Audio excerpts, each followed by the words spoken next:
Hi friends, welcome to ஜெஸ்ஸியின் குறிப்புகள். எல்லாரும் நல்லா இருப்பீங்கன்னு நினைக்கிறேன்.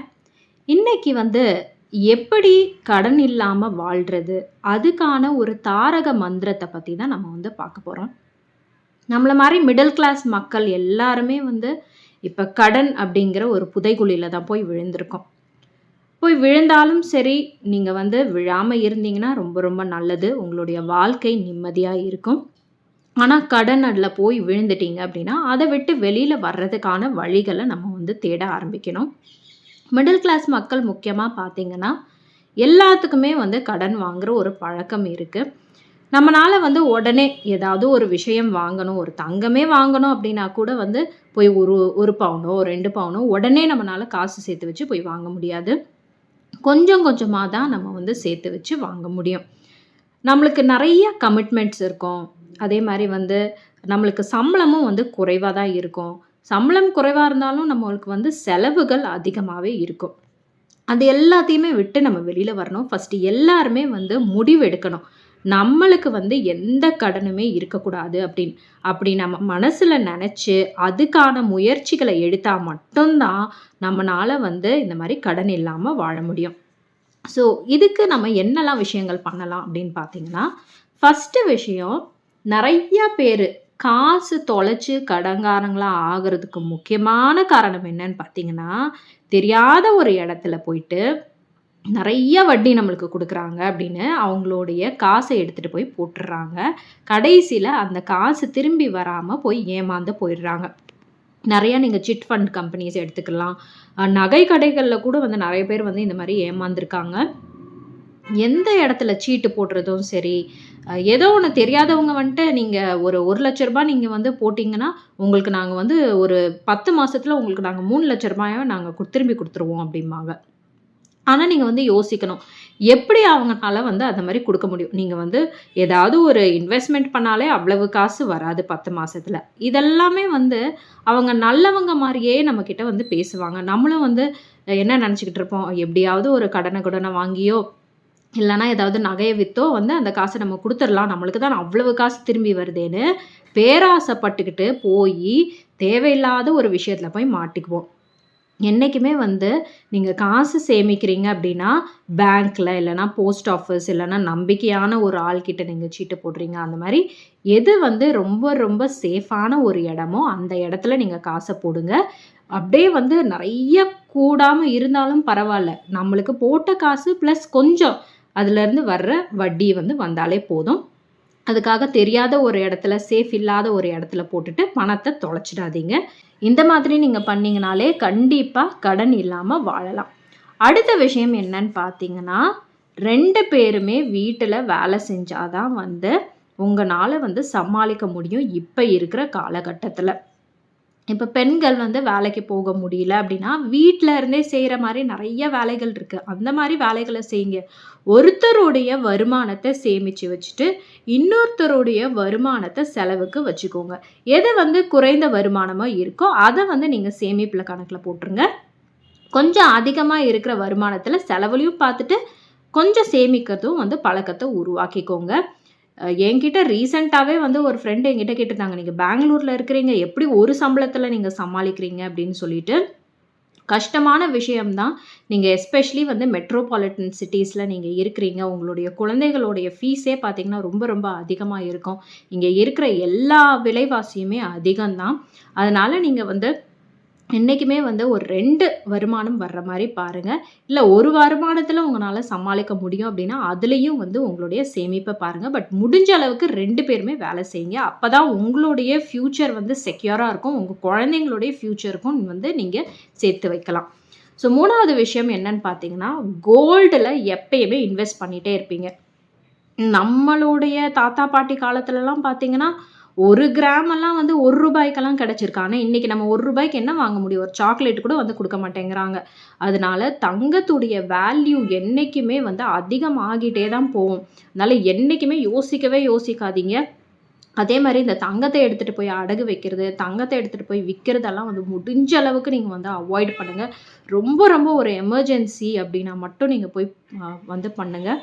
அப்படி இல்லைன்னா தங்கத்தை எடுத்துகிட்டு போய் வேறு ஒரு இடத்துல வைக்கிறத இதோடு ஸ்டாப் பண்ணுங்கள். ஏன்னா, தங்கத்துடைய வேல்யூ ஒரு டைம் நீங்க அத வந்து மூழ்கி போச்சு, தொலைஞ்சு போச்சுன்னா, திரும்ப அத வாங்குறது ரொம்ப ரொம்ப கஷ்டம். அதே மாதிரி உங்க குழந்தைங்களுக்கு நீங்க சேர்த்து வைக்க போறீங்க, இல்லன்னா உங்களுக்கே நீங்க சேர்த்துக்கிறீங்கன்னா, ஒரே டைம்ல நீங்க சேர்த்து வைக்கணும்னு அவசியம் கிடையாது. நீங்க காசா சேர்த்து வைக்கிறதுக்கு பதிலு, நீங்க வந்து கோல்டாவே நீங்க வந்து சேர்த்து வைக்கலாம். கோல்டு ஜுவல்லரியாவும் சேர்த்து வச்சுக்கலாம், நகைகளா. அப்படி இல்லன்னா கோல்டு காயின்ஸா சேர்த்து வச்சுக்கிறலாம். இல்லன்னா கோல்டு சீட்டு போட்டுட்டு அதுல நீங்க வந்து சேர்த்து வைக்கலாம். அப்படி இல்லன்னா நீங்க வந்து இப்ப டிஜி கோல்டெல்லாம் வந்து வந்துருச்சு. இப்போ கூகுள் பே, தனிஷ்க் டிஜிகோல்டு அந்த மாரிலாம் வந்து நீங்க தங்கமே வந்து நீங்க வாங்குவீங்க. ஆனா உங்க கையில வந்து அது பிசிக்கலா இருக்காது. அந்த தங்கம் வந்து நீங்க லாக்கர்ல இருக்கிற மாரி இருக்கும். கோல்டு லாக்கர்ஸ்ன்னு வச்சிருப்பாங்க. இன்னைக்கான தங்கத்தோடைய விலைய அவங்க வந்து நிர்ணயிச்சிருப்பாங்க. அதோட சேர்த்து ஜிஎஸ்டி போட்டு அவங்க வந்து விப்பாங்க. நீங்க வாங்கி வச்சுக்கலாம். தங்கத்துடைய விலை அதிகமாக ஆக இந்த இதையும் வந்து அதிகமாகிட்டே தான் போகும். அந்த மாதிரி நீங்க பண்ணிக்கோங்க. நீங்க இப்ப வந்து ஒரு 1 வருஷத்துக்கு நான் வந்து காசா சேமிச்சு வைக்க போறேன் அப்டின்னா, நீங்க வந்து இப்ப ரூ. 6,000 நீங்க வந்து 1 கிராம் இன்னைக்கோட விலைன்னே வச்சுக்கோங்களேன். இந்த ஒரு ஒரு ரூ. 6,000 நீங்க சேர்த்து வச்சுக்கிட்டே வந்தீங்கன்னா, தங்கத்தோட விலை அதுவாவே இருக்கப்போது அதிகமாயிடும். நம்ம வந்து போன வருஷம் பார்த்தீங்கன்னா, ஒரு 3,500 ரூ. 4,000 இருந்தது. இன்னைக்கு ரூ. 6,000 கிட்ட வந்து தொட்டுருச்சு தங்கம். அப்ப நீங்க காசு சேர்த்து வச்சுக்கிட்டே 1 வருஷத்துக்கு நம்ம அப்புறமா வாங்கலான்னு வந்து நீங்க நெனச்சுக்கிட்டு இருந்தீங்கன்னா, அதுக்கப்புறம் பார்த்தீங்கன்னா, தங்கத்துடைய விலையும் அதிகமாயிடும். அப்ப நீங்க எக்ஸ்ட்ராவா காசு போட்டு வாங்குற மாரி இருக்கும். அதே இது நீங்க வந்து கிராம் கணக்குல கோல்டு காயினோ இல்லன்னா இந்த மாரி டிஜி கோல்ட்லயோ இன்வெஸ்ட் பண்ணி வச்சீங்கன்னா, அந்த தங்கத்துடைய விலையும் வந்து அதிகமாகிட்டே தான் இருக்கும். அந்த டைம்ல நீங்க வந்து அந்த காசையோ இல்லன்னா வந்து நீங்க வந்து அதுலேருந்து ரிடீம் பண்ணிக்கிறலாம். அந்த டிஜி கோல்ட் நான் சொல்றது. அதே மாரி தங்க காயின்ஸ்லாம் வாங்கி வச்சிருந்தீங்கன்னா, அத போய் போட்டீங்கன்னா, அன்னைக்கான ரேட்டுக்கே வந்து எடுத்துப்பாங்க. அப்போ உங்களுக்கு அதுல லாபம் தான். ஆனா என்னைக்குமே வந்து தங்கத்துல முதலீடு பண்ண கத்துக்கோங்க. அப்பதான் நம்மனால வந்து கடன் இல்லாம இருக்க முடியும். ஏன்னா நாளைக்கு நம்மளுக்கு ஏதாவது ஒரு அவசர தேவை அப்படின்னாலும் தங்கம் உதவியா இருக்கும். ஸோ அடுத்த விஷயம் என்னன்னு பார்த்தீங்கன்னா, நெறைய பேர் இப்ப வந்து எதுக்கெடுத்தாலும் ஒரு லோனு. ஒரு ஏதாவது ஒரு ஃபர்னிச்சர் வாங்கணும் அப்படின்னா ஒரு லோனு. வீட்டுக்கு ஒரு இன்டீரியர் டிசைன் பண்ணணும்னா, இப்பலாம் மினிமம் ஒரு இன்டீரியர் டிசைன் பண்றதுக்கு ஒரு 2,50,000 லேக்ஸ்லேருந்து ஒரு 3 லேக்ஸ் வரைக்கும் கேட்குறாங்க. அப்ப அதுக்கான வட்டி எவ்வளவு வாங்குவாங்கன்னு பாருங்க. இப்பலாம் குறைஞ்சபட்ச வட்டியே பார்த்தீங்கன்னா, உங்களுக்கு 12%ல தான் குடுக்குறாங்க. அப்ப 12% நீங்க இப்போ ஒரு மினிமமே ஒரு எக்ஸாம்பிளே எடுத்துக்கோங்களேன். 12% இன்ட்ரெஸ்ட்டு ஒரு ரூ. 6,00,000 எடுக்கிறீங்க 5 வருஷத்துக்கு. நீங்க எவ்வளோ தெரியுமா இஎம்ஐ கட்டணும்? கிட்டத்தட்ட ரூ. 13,000 நீங்க கட்டணும். நீங்க அந்த ரூ. 6,00,000க்கு வட்டி மட்டுமே நீங்க ரூ. 2,00,000 கட்டணும். அதுக்கு பதிலு உங்கனால வந்து அந்த ஃபர்னிச்சருக்கு காசு சேர்த்து வச்சு முடிஞ்சா நீங்க வந்து வாங்கிக்கோங்க. இன்டீரியர் டிசைன்ஸ்க்கு நீங்க பண்ணி தான் ஆகணும் அப்படிங்கிற ஒரு கட்டாயம் இருந்ததுன்னா, அது உங்களுடைய விருப்பம். அதுக்கப்புறமா வந்து நீங்க லோன் எடுத்து என்னால கட்ட முடியும் அப்படின்னு நினைச்சீங்கன்னா இது. ஆனா நீங்க லோன் எடுத்தீங்க அப்படின்னா, நீங்க அத விட அதிகமா நீங்க வந்து கட்டிக்கிட்டே இருப்பீங்க. நீங்க லோன் எடுக்கும்போது நீங்க வந்து கவனிக்கணும். ஃப்ளோட்டிங் ரேட் ஆஃப் இன்ட்ரெஸ்ட்டா இல்லன்னா ஃபிக்ஸ்டு ரேட் ஆஃப் இன்ட்ரெஸ்ட்டான்னு சொல்லிட்டு. ஃப்ளோட்டிங் ரேட் ஆஃப் இன்ட்ரெஸ்ட்னா எப்பலாம் வந்து ஆர்பிஐ அவங்களுடைய ரேட் ஆஃப் இன்ட்ரெஸ்ட்ட இன்க்ரீஸ் பண்றாங்களோ, பேங்க்ஸும் வந்து ஆட்டோமேட்டிக்கா வந்து இன்க்ரீஸ் பண்ணிருவாங்க. உங்களுடைய இஎம்ஐ அமௌண்ட் அதுவா தான் இருக்கும். ஆனா உங்களுடைய நீங்க கட்டுற அந்த வருஷங்கள் டென்யூர் வந்து அதிகமாகிட்டே இருக்கும். நெறைய பேருக்கு வந்து தெரியாது. நீங்க பர்சனல் லோனு இந்த மாரி ஏதாவது ஃபர்னிச்சர் லோன் எல்லாத்துலயும் போய் மாட்டிக்கிட்டீங்கன்னா, வெளில வர்றது கஷ்டம். நீங்க வந்து என்னைக்குமே கடனுக்குள்ளேயே தான் மாட்டிட்டே இருப்பீங்க. கடன விட்டு வெளிலயே வர முடியாது. ஸோ முடிஞ்ச அளவுக்கு லோன் எடுக்கிறத நீங்க வந்து அவாய்ட் பண்ணுங்க. ஸோ லாஸ்ட் விஷயம் என்னன்னு பார்த்தீங்கன்னா, ஏதாவது ஒரு பிஸ்னஸ்ல நீங்க வந்து இன்வெஸ்ட் பண்ணலாம். இல்லன்னா பாசிவ் இன்கம் ஐடியாஸ் பத்தியே வந்து ஒரு வீடியோ கூட நான் வந்து போட்டிருக்கேன். உங்களுடைய விருப்பம். ஆனா நெறைய பேர் இப்ப என்ன நெனைக்கிறாங்கன்னா, அவங்க பிசினஸ் பண்ணி அவங்க வந்து ஒரு ஹோட்டல் பிசினஸ் வச்சிருக்காங்க. நான் வந்து முன்னேறிட்டாங்க அவங்க. நானும் வந்து அதே மாரி ஒரு ஹோட்டல் பிசினஸ் வைக்க போறேன் அப்படின்னு நெனச்சுட்டு நீங்களும் வச்சீங்கன்னா, கண்டிப்பா அதுல வந்து ஒரு லாஸ் ஆகும். எனக்கு தெரிஞ்சவங்களும் வந்து இதே மாரி தான் வந்து பிஸ்னஸ் பண்ண போறேன். அவங்க பண்றாங்க, இவங்க பண்றாங்க. எனக்கு வந்து வேலை செய்றதுக்கெல்லாம் எனக்கு பிடிக்காது. நான் யாருக்கு கீழயும் நான் போய் வேலை செய்ய மாட்டேன்னு சொல்லிட்டு, போய் பிஸ்னஸ் ஆரம்பிக்கிறேன்னு ஆரம்பிச்சு எல்லாமே வந்து மொத்தமா லாஸ்ல போய் முடிஞ்சிருச்சு. அப்ப என்ன பண்ணணும்? இப்ப அந்த கடன அடைக்கிறதுக்கு வேலைக்கு போய் தான் ஆகணும். அதனால உங்களுக்கு வந்து நீங்க பிஸ்னஸ் ஆரம்பிக்கிறீங்க அப்படின்னா, நீங்க அதுக்கான உழைப்பையும் போடணும். பிளஸ் அதுல ப்ராஃபிட் வருமா? இல்லையான்னு. ஏன்னா ஒருத்தருக்கு ப்ராஃபிட் வரலாம், ஒருத்தருக்கு ப்ராஃபிட் வராம இருக்கலாம். அதனால நெறைய அத பத்தி தேடி ரிசர்ச் பண்ணி அதுக்கப்புறமா நீங்க பிஸ்னஸ் ஆரம்பிங்க. பிஸ்னஸ்ல நீங்க நெறைய டாக்ஸ் கூட நீங்க வந்து சேவ் பண்ணலாம். ஏன்னா நெறைய மெத்தட்ஸ் இருக்குது. டாக்ஸ் சேவ் பண்றது நீங்க சேலரிட் பெர்சனா இருக்கிறத விட.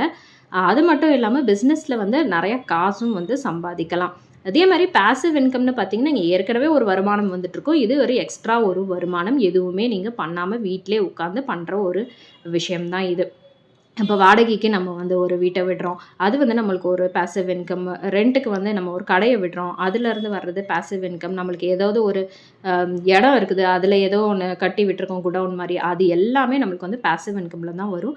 ஸோ நம்ம எதுவுமே பண்ணாமல் எக்ஸ்ட்ராவாகவும் இன்கம் வந்துட்டே இருந்ததுன்னா, கண்டிப்பாக நம்மனால வந்து கடன் இல்லாமல் வாழ முடியும். எல்லாருமே வந்து கடன் இல்லாமல் வாழலாம். அதுக்கான முயற்சிகளை வந்து எடுங்க. நீங்கள் உட்காந்து பிளான் பண்ணுங்க. பட்ஜெட் போடுங்க.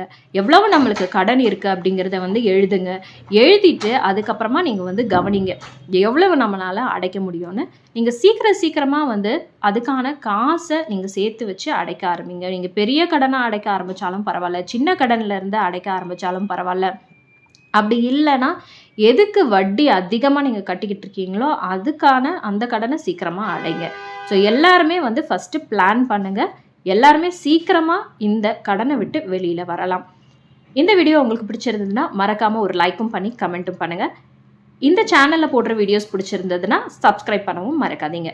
இன்னொரு வீடியோவில் சந்திக்கலாம். அதுவரை உங்களிடமிருந்து விடைபெறுவது உங்கள் அன்பு தோழி ஜெஸ்ஸி.